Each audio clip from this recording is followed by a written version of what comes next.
Welcome back, James. And Hey, how's it I have a question going? for you, and thank you for doing it. Mm-hmm.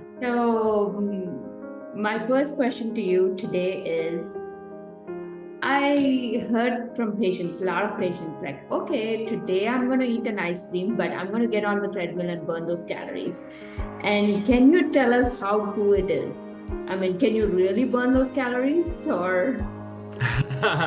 So it's funny that you say that. So one of our coworkers at Lauren, she's one of the dietitians we partnered Right. with.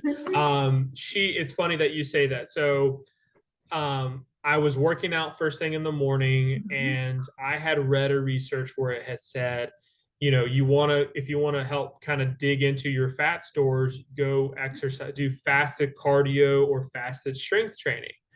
And so I was like, okay. And then if you add caffeine to it, it should help speed up the metabolism process. And I said, okay, cool. I'll try that. I like research. I'll try it.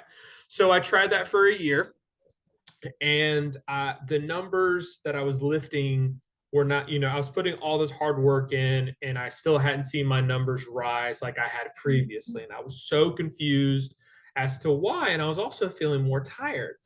And then I brought it up to Lauren one day, and she, hit me on the head and said, "You goober, that's you don't. What are you doing? You're tearing down your body more, not having anything on your stomach when you work out in the morning." Now, this is going to be obviously different for people who work out in the afternoon, and the evening. But if you work out first thing in the morning, as soon as you wake up, it is so important to have something on the stomach. Why am I saying all this? So about the donut and the ice cream, Lauren actually recommended if you wake up and exercise, having something like a little ice cream or a little donut, before a workout, you can actually use that as your fuel source for working out because of the carbohydrates and the proteins in that little donut or in that little ice cream before you work out. And that's actually going to be your fuel source for when you work out. Now, that is okay. I would say that's okay in the morning. Now, in the afternoon and evening, it's not that simple. Okay. It gets a little bit more complicated because guess what? You have other things Right. on the stomach and things like that. And more realistically, depending on the donut and depending on the ice cream and where it's from, I mean, we're probably talking. I know a Krispy Kreme donut is about 120 calories per Right. donut, and then depending on the ice cream you get, it can range from 2 to 400. 400 Um, easily. yes, yes, yes. So if you're purely talking about getting on a treadmill or lifting weights and then eating that, thinking I'm going to immediately burn that off, more than likely it's not going to happen Yeah. because the one thing I would tell patients is this, in order to burn several hundred calories, you would have to work at a moderate to high intensity Right. level for 3 hours. Got it. Wow. For three So it's hours. not as simple as let me jump on the cardio for 30 minutes and let me burn off this donut. Right. It takes very high intensity and also a lot of length of time in which you're exercising to Yeah. truly burn that off. Yeah. And how reliable are these scales? Because like the treadmill keeps saying like, okay, you burn 300 calories and you burn like 600 calories. How reliable are these scales? Yes, those, yeah. So I usually, and I would tell patients this too. And this also comes, and I'm wearing my Garmin watch, and that Right. tracks my heart rate and my Yeah. calories and all that kind of stuff. And I always told patients, don't listen to that because it doesn't take into fact of your biological DNA and how you're made up. You can Right. take 10 people 10 people and do the same workout, and all 10 of those people are going to burn calories at different rates. And Exactly. so if we did the same workout, guess what? We're going to have two totally different numbers because it comes down to your age, your Mhm. gender, it comes down to your training history, if you have any comorbidities, things like that. Mhm. There's a lot of factors Yeah. that kind of go into how you can burn those And calories when off. when in the bariatrics clinic, we also do the BMR. I mean, Yes. BMR and a lot of things go into account. So it's just not. Yes. I didn't even mention about the BMR. Yes, that is Yeah. 100% true. Yeah. And a lot of people have this myth that like, okay, well, I can eat whatever I want, but if I exercise, I'm going to lose weight. So, I mean, how important it is, or what do you think about it? Like, I mean, for weight loss, how important is exercise? Even for loss maintenance, like people who Mhm. have lost weight, like if they want to maintain it, tell us the whole myth behind it. Yeah, so it's super important to exercise for weight loss. Mhm. So, I mean, obviously, the biggest factor in weight loss is how many calories are coming in the body and how many calories are being burned out of out of the Right. body. That is, basic 101 weight loss, calories in versus calories out. It has stood the test of time. That is still as true today as it was when it was founded, years and years and years ago. Mhm. So, what I usually tell patients is, doing you know, I've had several factors. I'll just kind of give a few. So I've had one patient that purely focused on food nutrition deficit. They try to cut back their calories and they lost some weight, which is it's Mhm. true. They lost weight, but they didn't exercise, and so they were very not pleased with their appearance. And so they said, "Why I'm losing weight, but I'm not thinking I'm going to look a certain way." It's because you're losing weight, but Right. you're also losing muscle, fat Exactly. and muscle mass. Okay. And Mhm. then I have those who are in the caloric deficit from food and but they're doing cardio.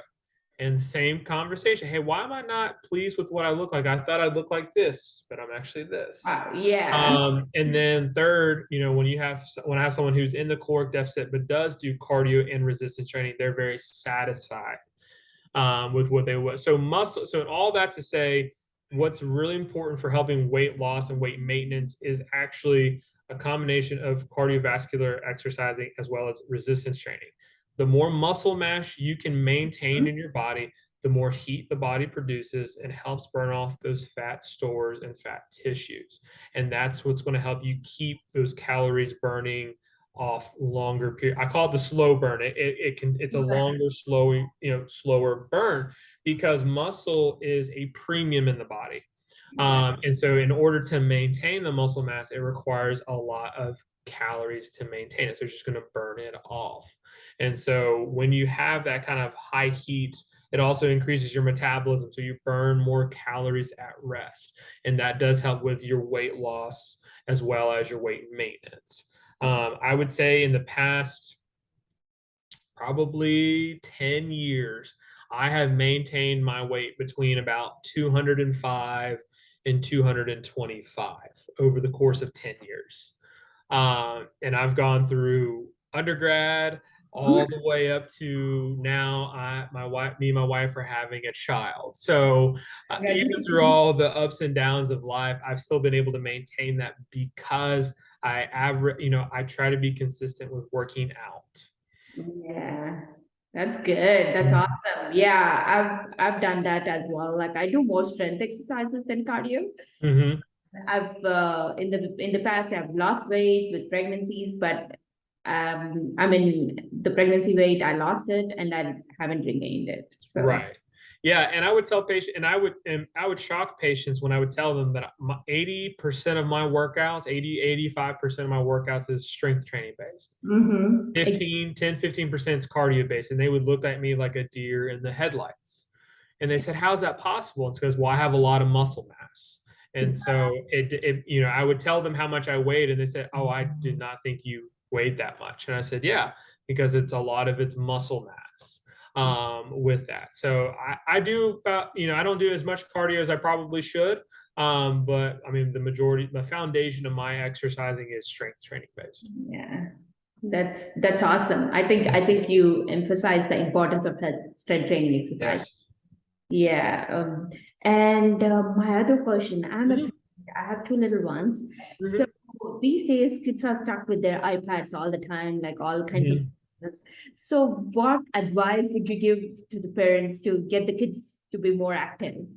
Well, I may have to take my own advice because I'm about to have my Yeah, son. My exactly. son will be born here come Mhm. December, so I'm gonna have to take my own advice for Good this. luck with So, that. that's a great question.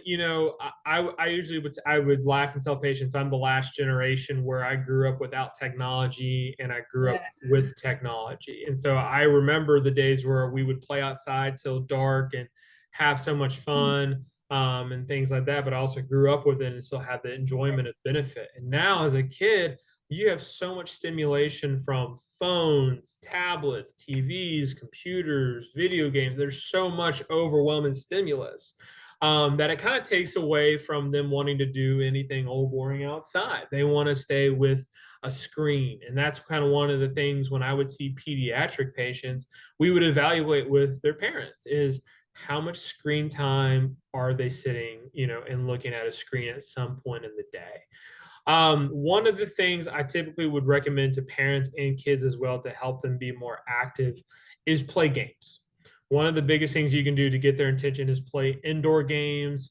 We would do outdoor games and things like that where you're more you're not there's nothing structured. Kids, all I would say all the way up to about even middle school should just be active in some form of capacity, whether it's playing games outside, playing recreational sports, doing activities such as hiking or kayaking or just something active outside.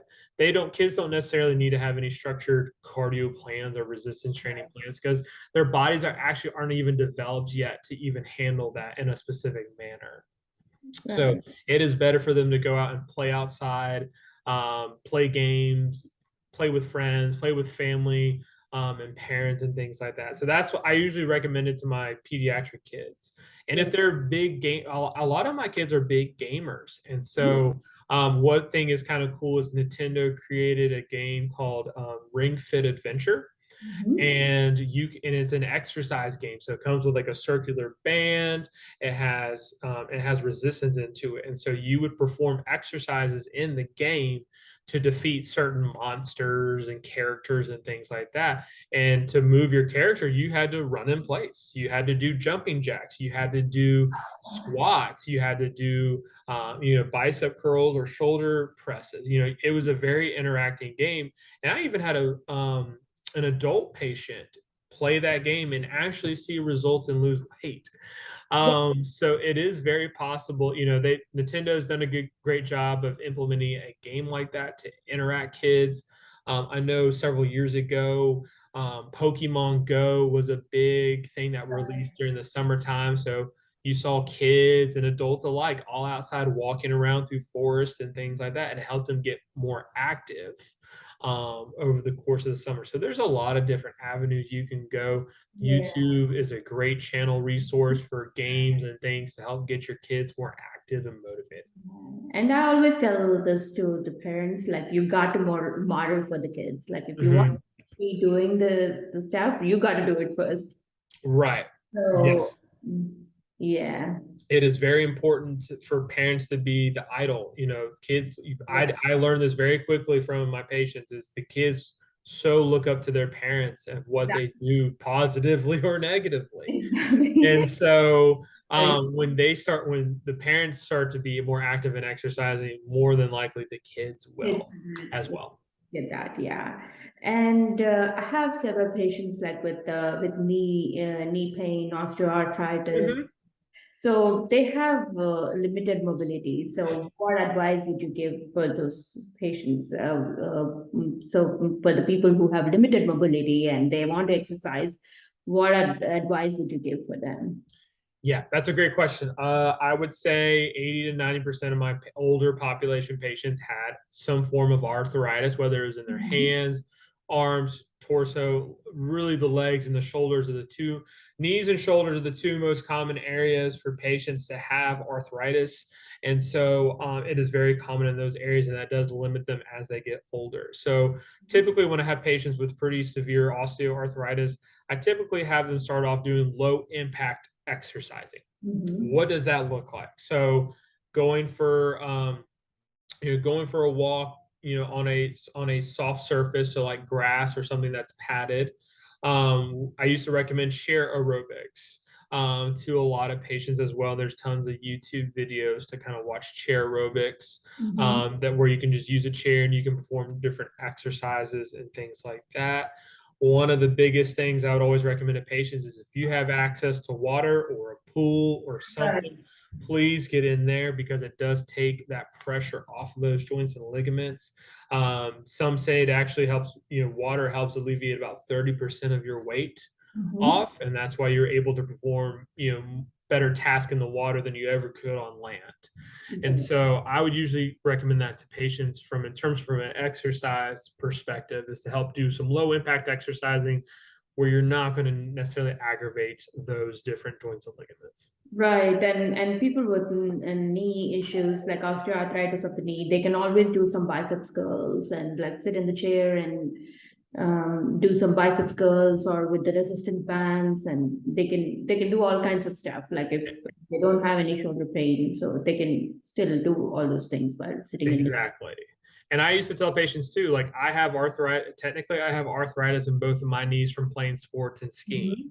Mhm. And also lifting. And so I always tell them the more you can build up the muscle mass around those joints and ligaments, the more Right. pressure you'll take off those joints Exactly. and help alleviate it. And that's why I always do a lot of, I've had to modify my exercises the past couple of years with both knees to where, I'm doing instead of me going all the way down to the ground when I squat, I slide a lower box and I squat down to the box or if I deadlift or anything like that, I'm bringing the floor up to me where I'm not having to go down as far, but I still have great technique and things like that to perform those exercises. Because even though arthritis is settling in, I feel it on my left knee. I'm still trying to perform those big, engage those big muscles around it to help alleviate that pressure. Because if the moment I stop exercising is when I'm really going to feel it the most. Yeah, exactly. That's true. Yes. Yeah, and my last question for you is like, I mean, you always set smart goals for the patient. Mhm. How do you typically set those smart goals? Yeah. So one of the biggest things, in terms of goal setting, that's one of the, first things we talk about with patients or really towards the end is, all right, what are your goals for exercising? Is it to, hey, I just want to increase my quality of life. I just want to feel better every single day. Is it, hey, I want to be an example for my kids? Mhm. Or hey, I'm having a midlife crisis. I'm in my 40s and 50s. I want to get back to where I was in college and 20s. And so I want to go more in this route. I really sat down with patients and just said, what are your specific goals? Because my goals for exercising are going to be different to you. So we sit down and analyze what their goals and how can we achieve them through nutrition and exercise and things like that. So I kind of attained it patient to patient to reach their goals because for some people it's, hey, I just want to lose a couple pounds, or hey, I need to lose about 50 to 100 pounds. Everyone's different, but we want to set them up for success. So I would have them do smart incremental goals. So if our goal is 50 pounds, we're going to try to aim for about a pound off a week. Yeah, So over the course of a year. Oh, but a lot of people in this day and age want to, I want to lose, this commercial says I can lose 30 pounds in 30 days or, 30 pounds in 15 days. Why can't I just do that? It's not realistic and it's not sustainable long term. So I always try to be real with them and realistic with them right. in terms of the weight loss with everything. That's so true. I mean, yeah, that's awesome. So I always tell patients like, where there's a will, there's a way. So you can always. Right. Exactly. And I always tell patients this too is if it took you several years to get to this point of your weight, don't expect it to be come off magically in 30 days. It's Yeah. going to take some time to come off as well. Exactly. And some of the programs out there, they promise the moon and they promise like everything in the world. So Yes. I mean, those things don't work, to be honest, in the real life. Like, I mean, it's always like it's better to go with an exercise physiologist to see what your goals are and how we need to meet them. So, and after this video, I think we answered most of your questions, which Yes. everybody has. And thank you so much, James. Yes. Thank you. I appreciate you having me on. It's good to see you again. Yeah, it's so good to see you again. I wish we could work together again. Yes, I know. It's been sad. I've been thinking about it. This new where I'm at working now, I'm working, today, the past 2 days I've worked 12 hours. And so it's, I'm like, well, it really wasn't that bad. You know, I was like, man, I really enjoyed those old days at the office where we were working there for, you know, it was a lot calmer, more relaxed. And so, but yeah, I do miss working with you and working with Lauren as well. Yeah, thank you so much for answering all the questions. And if you all have any questions, you can always like put in the comments and chats, and don't forget to subscribe to our channel, Style Your Health MD, and follow us on Facebook and Instagram at Style Your Health MD. Thank you. Thanks, Jane.